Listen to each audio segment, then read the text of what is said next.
Hello, this is Christopher Kennedy with Mastering Color Grading in After Effects, and we're going to look at a few different clips and see how we can correct mistakes that have crept in during the grading process.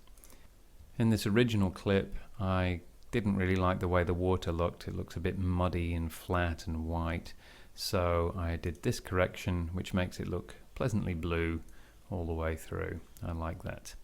But the problem I have is that her skin has become a little too saturated in there, and I'd like to bring that down. Now, the key to getting this right is making sure that, as well as selecting good skin tones, that you really soften the selection.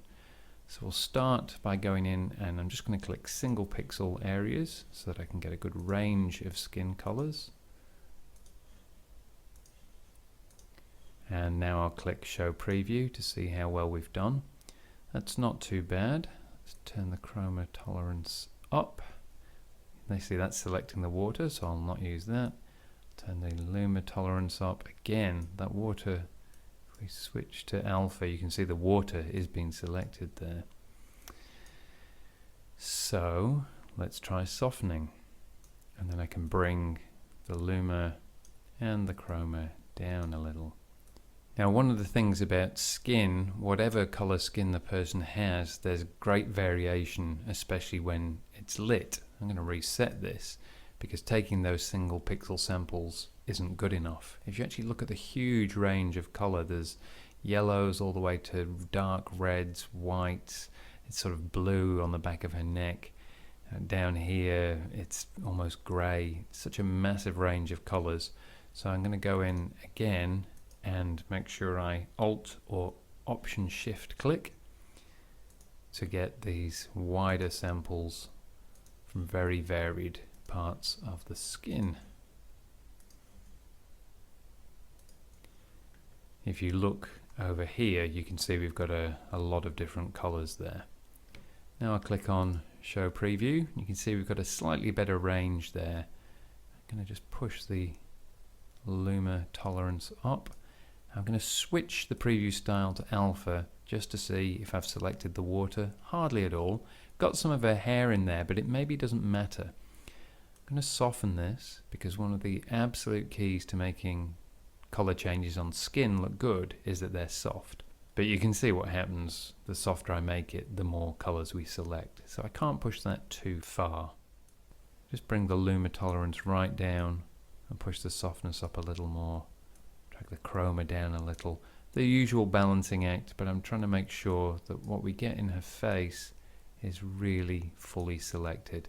And it doesn't matter if we're going to change some of these areas in her hair. So let's just see what happens when we drag the saturation down. That's how I'm going to take some of that color out of her face. It's just a small adjustment like that. And you can see that hasn't really affected her hair. It doesn't matter. If I turn it right up, you can see yes, that's affecting the hair as well as the skin, and it's affecting the strap on her bag. But if I just drag that down to the level I want, that's not destroying that shot. So the point I'm trying to make is when selecting this preview, if you're working with skin, get the skin right, and maybe let some other details be compromised. Just going to click OK, and we'll have a look at this eye shot. This has been graded quite nicely, but the problem we have is that the reflection of the lawn in the eye is distracting. It's so clear that our eye is drawn to it and we start trying to look at this image of houses and a lawn. There are lots of ways you could solve that, including masking it off and blurring it, but a quick fix is to just remove that green color. As always, in the secondaries tab, I'm just going to take a few samples. Just shift click for each one, and once I've got those, making sure I get this dark green area there, I'll go to the preview. That's not bad for starters, but let's just drag the chroma right down, the luma up a little, and there we have a pretty good selection straight away. So you can see for an issue like this, that would be a really quick way to fix it. 4 clicks, turn off show preview, and drag the saturation down, and there the eye looks as though it's an eye. We're not seeing the reflection in it too much. If we were bothered by this bluish area here, we could correct that as well, but I think that's solved. And finally, we'll have a look at this extreme grade on Wildcat Island.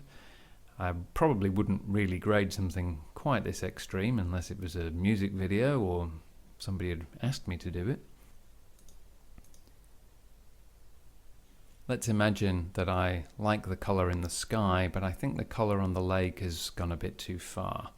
So I go into the secondaries and I start selecting some lake samples, getting all the different surface colors of the lake here, all the way back to there, and then we'll look at the preview. As you can see, quite a lot of the sky is selected, and even if I've managed to get rid of the sky, but I've lost quite a lot of the water, so I'll turn the luma up, but then the sky's coming back. And the point I'm trying to make here is that this is going to be just about impossible. I'm not going to be able to separate the water from the sky. So the best thing to do would be to just make the changes to the water and worry about the sky in a moment. So let's see what I'm going to do with that water, having selected it. So first of all, I'm just going to make sure that I really have selected all the water that I want. Make sure I'm not getting the rocks or other areas. And I'm only looking at the bottom part of the screen here. I'm not worrying about the sky because I'm going to sort that out later. So that's a pretty good selection of water. So I turn off the preview, and then I'm going to bring the saturation of the water down like that, and that looks much more naturalistic. Now if I want that blue sky back, how do I do it? Click OK, duplicate the clip, and in this upper clip I'm going to open the full interface and switch off that secondary, so we've got our deep blue sky back. And then I'm going to just mask the layer. So I go up to the rectangle tool, I draw a mask like that, and there we've blended our two layers. I would hit F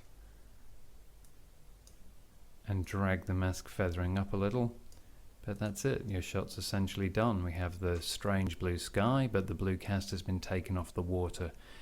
So if secondary color correction becomes really tricky and you're trying to add layer upon layer and working for hours to remove a color cast, think out of the box and think, is it going to be easier to just draw a mask? In this case, it definitely is.